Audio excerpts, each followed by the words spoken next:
the Red Sox seem to be real interested in trading for this southpaw.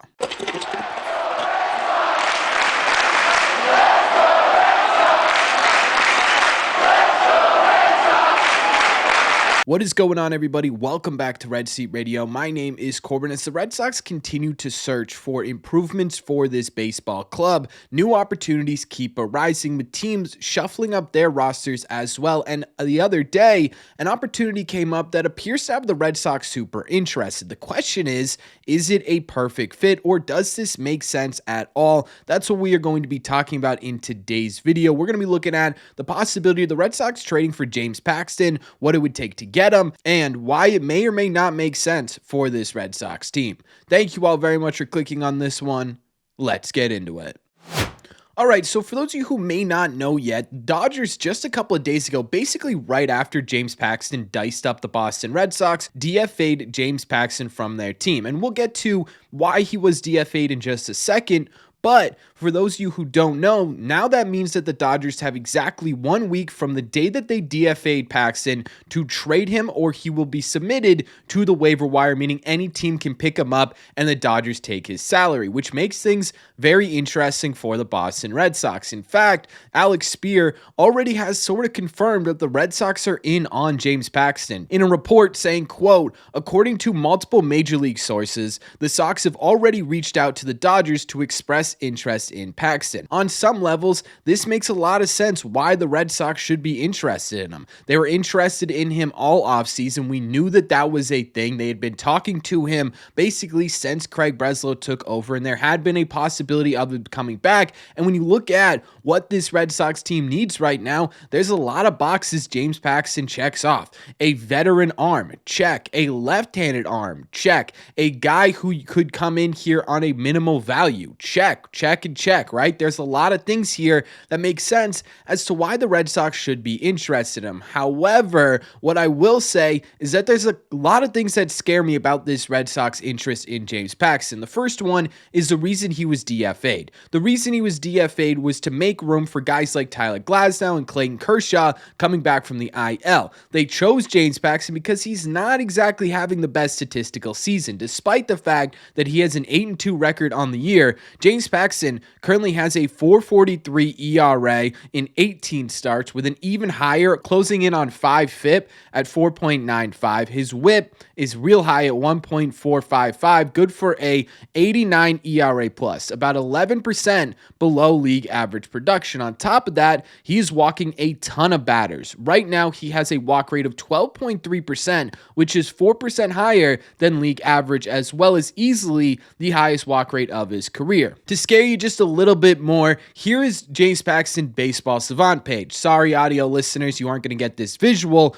but there are only 2 categories where James Paxton is rated above average, and that is on his breaking ball run value. Obviously, he's always had that nasty Uncle Charlie, and the extension on the mound. Every other category a pitcher could possibly be measured in as they compare to the rest of their peers, James Paxton is pretty well below average. Now, clearly, the Red Sox see something in Paxton, whether it's Andrew Bailey saying, look, I love this dude's breaking pitch. He's historically been a guy who throws a lot of strikes. We think we can get this guy back to what he was when he was Big Maple and not so much DFA Dodgers candidate, or if it's the fact that the Red Sox understand and are comfortable with him in his time with the Red Sox to the point where they think they can improve on that. Because on the surface, his statistics on the Red Sox, they're not great. They're also not terrible either. It's a 4.50 ERA, slightly higher 4.68 FIP, and a 101 ERA plus, right around league average. If that's what the Red Sox think they can get from James Paxton, well, a league average pitcher, again,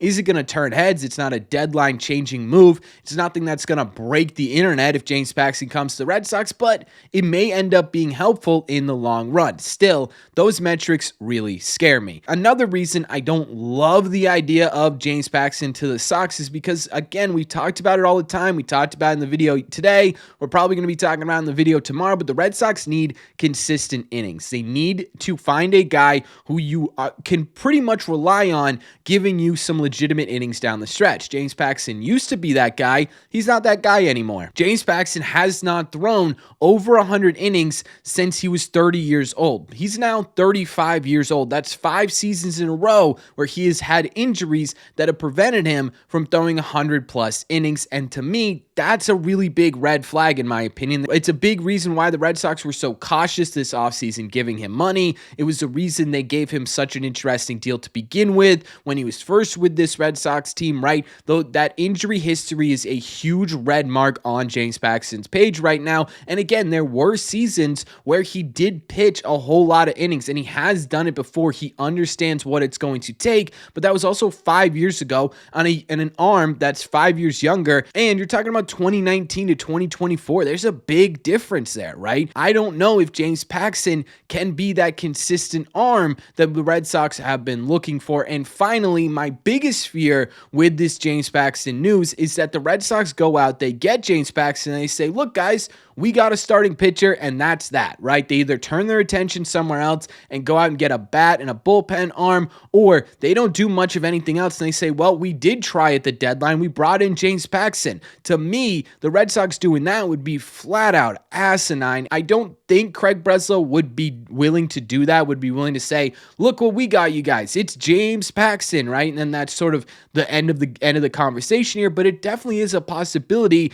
especially with a Red Sox ownership group that doesn't want to spend money. So those are my 3 biggest fears with James Paxton. But in my opinion, there are reasons to be excited about the possibility of a James Paxton return. So let's talk about those as well. But before we do that, make sure you guys have hit that subscribe button if you haven't already. If you're new here, we talk Red Sox content almost every single day. Also, make sure you guys have hit the like button on this video as well. Just helps these videos out a ton, and it would mean a lot to me. Thank you all very much for taking a second and doing so. Let's get into it.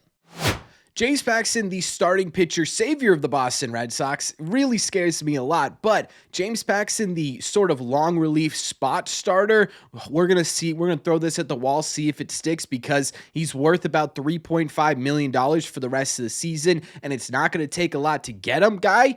I absolutely love that idea, right? If James Paxton were, instead of coming over here and being a legitimate starter in this rotation, were to pick up a role in the bullpen, well, now you're having a completely different conversation, because James Paxton can blow out his fastball. We could sit it around 97 miles an hour. He's got that big swing and miss curveball, and you're bringing a whole lot of versatility and veteran leadership into a Red Sox bullpen that could desperately use reinforcements right now. I don't know if this is a possibility, but this sounds like an absolutely fantastic idea to me, because again, it's a 1-year contract. It's a 35-year-old. It's a guy who's going to be allow this Red Sox team to plug a hole, and then it still allows you to go out there and get a more high impact player to push into this rotation. Now you've got a bullpen that could possibly consist of James Paxton, Josh Winkowski, and Cooper Criswell. In my opinion, that's a big upgrade on what you're going to do with the middle innings of the rest of these series. And on top of that,